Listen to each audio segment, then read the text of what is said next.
Assalamualaikum warahmatullahi wabarakatuh. Ensiklopedia Al-Fatih kembali ke hadapan Anda untuk berbagi info Islami. Semoga menginspirasi aktivitas Anda hari ini. Dan jangan lupa klik tombol subscribe dan aktifkan notifikasi tombol lonceng agar tidak tertinggal berita terbaru dari Ensiklopedia Al-Fatih.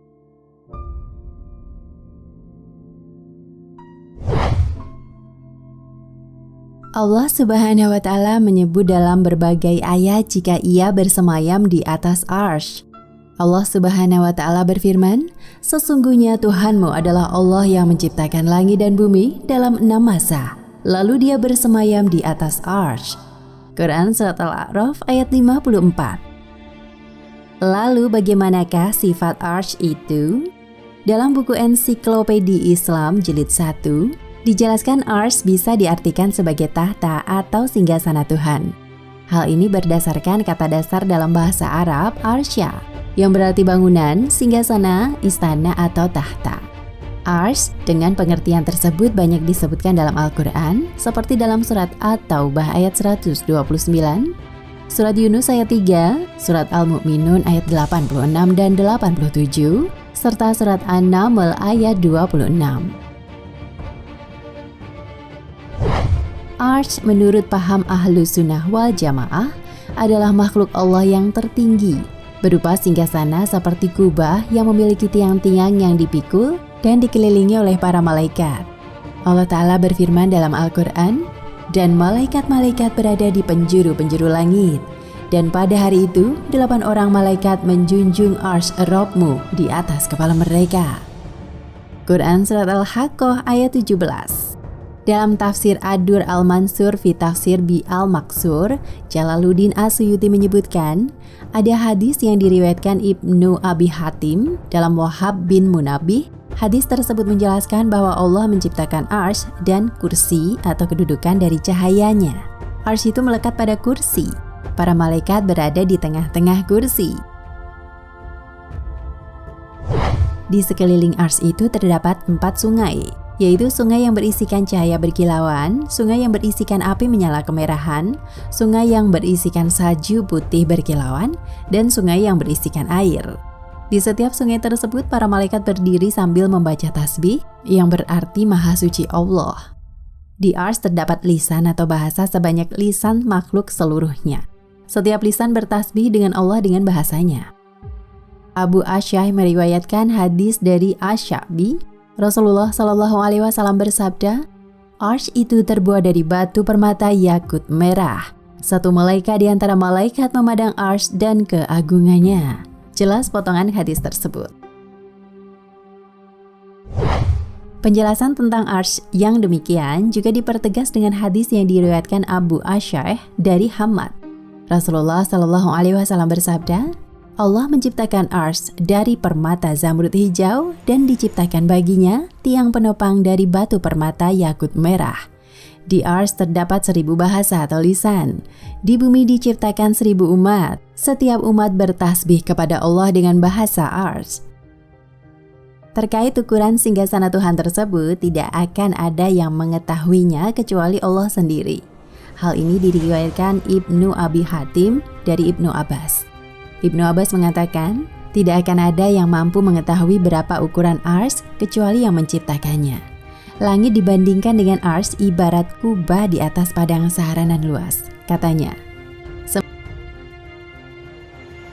Sementara di dalam tafsir Al-Manar, ketika menafsirkan surat At-Taubah ayat 129 disebutkan bahwa arsy adalah pusat pengendalian segala persoalan makhluk Allah.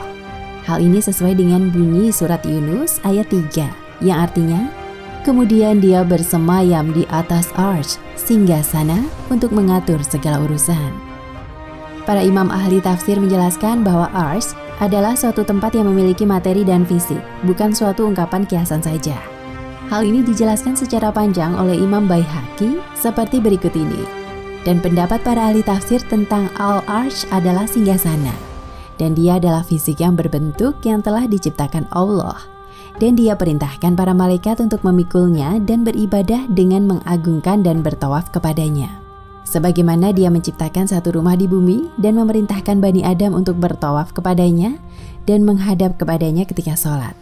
Dan pendapat-pendapat mereka itu ada dalil penunjukannya yang jelas dalam ayat-ayat dan hadis-hadis, serta atsar-atsar atau perkataan yang datang dari para sahabat yang disandarkan pada Nabi.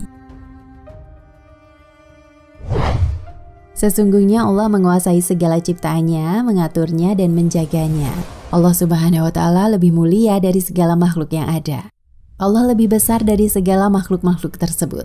Namun yang jelas, ciptaan atau makhluk Allah yang paling besar dibanding seluruh makhluk ciptaannya yang lain adalah Arsy. Sebagaimana firman Allah yang artinya, Allah tiada Tuhan yang disembah kecuali Dia, Rob yang mempunyai Arsy yang besar. Quran Surat An-Naml ayat 26. Demikianlah sekelumit penggambaran tentang singgasana Allah yang sekaligus ciptaannya yang paling besar. Masih banyak ayat dan hadis yang mengurai tentang Arsy, namun tidak ada yang tahu bentuk sejati Arsy. Sebagai umat Islam, kita hanya harus mengimani sesuai dengan keterangan dari Allah dan Rasul-Nya tersebut, tanpa menolaknya dan mengilustrasikan atau mengandai-andaikannya. Lalu bagaimana perbandingan dengan malaikat Jibril?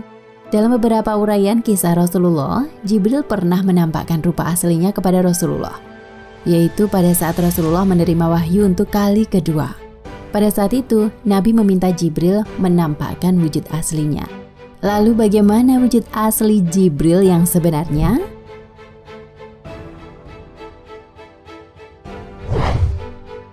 Ketika menemui Rasulullah, Jibril selalu menampakkan dirinya dalam wujud manusia. Sebagaimana kita ketahui, malaikat diberikan kemampuan oleh Allah untuk mengubah wujudnya. Terkadang ketika Nabi Muhammad SAW sedang berjalan, dia menyaksikan wujud Jibril memenuhi cakrawala. Dan jika dia berpaling, dia tetap menyaksikan wujud Jibril di hadapannya. Hal ini menggambarkan betapa besarnya fisik Jibril dalam pandangan mata manusia. Ketika menampakkan wujud aslinya, terlihatlah bentuk Jibril yang sangat besar. Jibril menampakkan wujudnya dengan 600 sayap antara barat timur, masyrik dan maghrib. Busana kebesaran Jibril adalah putih laksana mutiara yang begitu indah dan rupawan dengan kekuatan yang dahsyat dan penuh mukjizat dari Allah. Allah Subhanahu wa Ta'ala berfirman, "Katakanlah, barang siapa yang menjadi musuh Jibril, maka Jibril itu telah menurunkan Al-Quran ke dalam hatimu dengan seizin Allah, membenarkan apa kitab-kitab yang sebelumnya dan menjadi petunjuk serta berita gembira bagi orang-orang yang beriman." Quran Surat Al-Baqarah ayat 97. Barang siapa yang menjadi musuh Allah, malaikat-malaikatnya, rasul-rasulnya, Jibril dan Mikail, maka sesungguhnya Allah adalah musuh orang-orang kafir. Quran Surat Al-Baqarah ayat 98.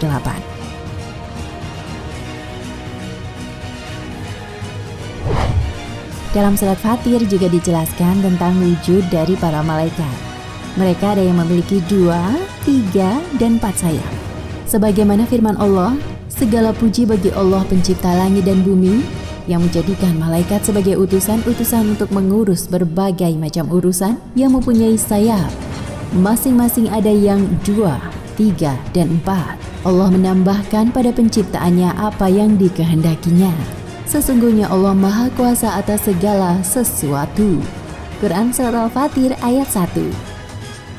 Jika malaikat Jibril dan malaikat lain saja sebesar itu, mungkin kita tidak akan bisa membayangkan sebesar apa malaikat Arsy ini. Masya Allah. Nah pemirsa Ensiklopedia Al-Fatih, sampai di sini perjumpaan kita kali ini.